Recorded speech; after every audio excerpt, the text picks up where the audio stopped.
Well, let's go live to Lismore now. Joining us live is the Shadow Trade and Tourism Minister, Kevin Hogan. It looks like a peach of a day there behind you, Kevin. Ken Wyatt, he has cut his ties with the Liberal Party over the Voice. What do you think of it? Well, look, obviously Ken has his opinions and he's done what he thinks he needs to do, and I respect that.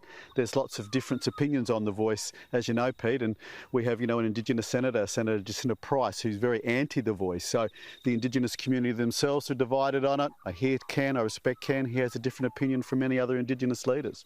Yeah, with the Libs following the Nats in formulating an opposition, essentially, to the Voice, do you think it's killed off now? Given historically how these things go with referendums? Well, look, I hope there's a healthy debate, Pete. Yes, as Nats about 3 or 4 months ago, we lobbed at a position that we became no to the Voice for, constitutional issues. We think the power of the Voice will have a lot of, the High Court will question the power of the Voice relative to federal Parliament. We think it's another bureaucracy. You have a Department of Indigenous Affairs that are looking after issues. You have 1,100 advocacy groups already that advocate for Indigenous issues. You have a record number of Indigenous MPs in federal Parliament. So we think it's another layer of bureaucracy that we don't like and will have power that is questionable relative to federal Parliament. But Pete, can I make this point?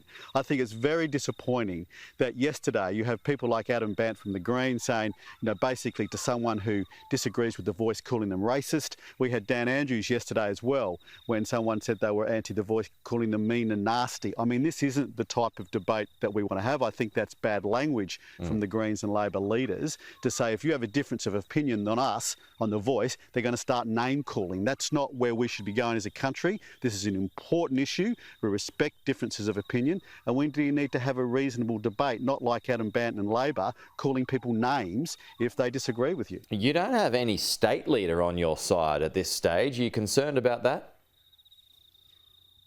Pete, we have lobbed at a position because this is what we believe is in the best interest of our country. We have real questions about the Voice constitutionally. There will be times we think that the High Court will, because the Voice will be constitutionally recognised, the High Court will start ruling on what they say and the recommendations they give.